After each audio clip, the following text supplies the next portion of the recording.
Umalis ko na. Huwag ka maingay, oh. Pogi, nasaan tayo? Kinuha ko ng mga aswang. At ngayon maayos ka na. Ang gagawin na lang natin, umalis dito. Huwag na tayo magsayang ng oras habang inaalaw pa ng bata yung malakas na aswang. Oo, tara. Pogi, natatakot ako. Huwag ka matakot. Nandito lang kami.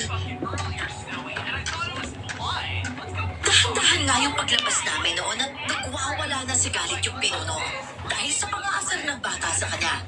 At dahil doon, nakalabas kami at patungo na kami sa daan na sinasabi ni Larissa.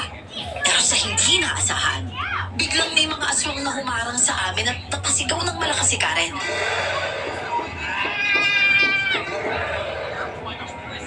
Tol, wala yan. Dalawa to, Tol. Karen, sa likod ka lang namin.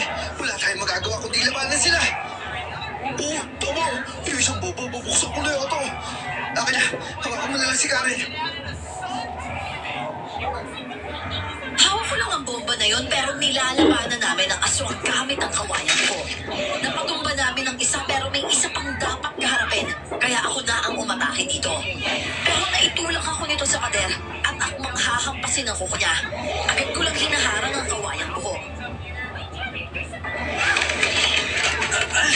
Pogi, umalis na kayo. Ilabas mo na si Karen dito. Tol, hindi kita iwan dito. Bitawan mo siya. Pogi, wag! Ingat! Medyo mas malakas to! Binabalikan na rin siya ng kalmot ng aswang. Alam kong nasasaktan siya pero mas nangingibabaw ang galit ni Boogie. Pilit niyang binabaon ang tulis ng buho. At sa isang iglap, humawak din si Karen sa buho at sinasanib ang lakas nila ni Boogie. At unti-unting napapasubsob ang aswang hanggang sa nanghihina na nga ito. Pinagkakasya ko itong itulak at mabilis kaming umatras ng tuluyang matumbal yung halimaw. At saan ninyo inaakalang pupunta kayo? Karen, bumalik ka dito! Oo, sus, patay, napasin tayo. Bilisan niyo, umalis na kayong dalawa.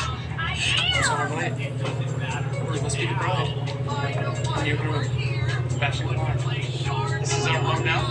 Look, I know that both of us don't want to be in this situation, so I figured we'd both just be the happy couple in public and just stay out of each other's affairs.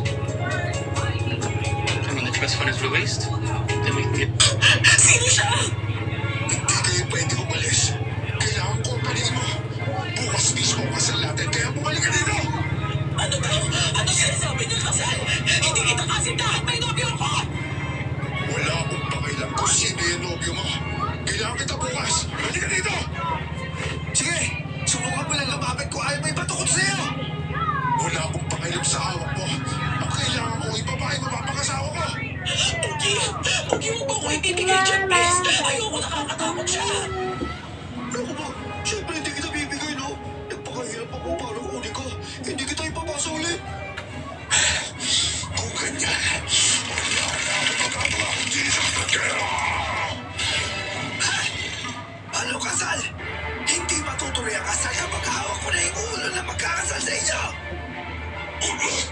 Bakit ako may ulo na lola ko? Ano? Pinatay mo siya? Tatayo na!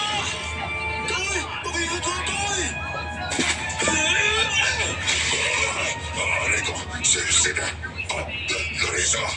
Tumigil ka na dahil wala kang laban sa mga tao! Hayop ka! Sinira mo yung pamilya ko! Papatayin kita! Naglaban sila ni Sa at yung aswang. Nag-ano yung silbi ng babae at mabilis itong kumilos para umatake sa aswang. Mabilis kong tinakbo si Tatay Udong at dinala sa pwesto namin.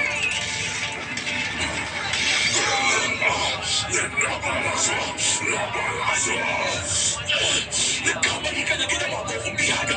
Hinayaan mo akong makabisa at tutulugan mo. At dahil sa ganung paraan, mas madali na lang sa akin na lupigin yung lahi mo.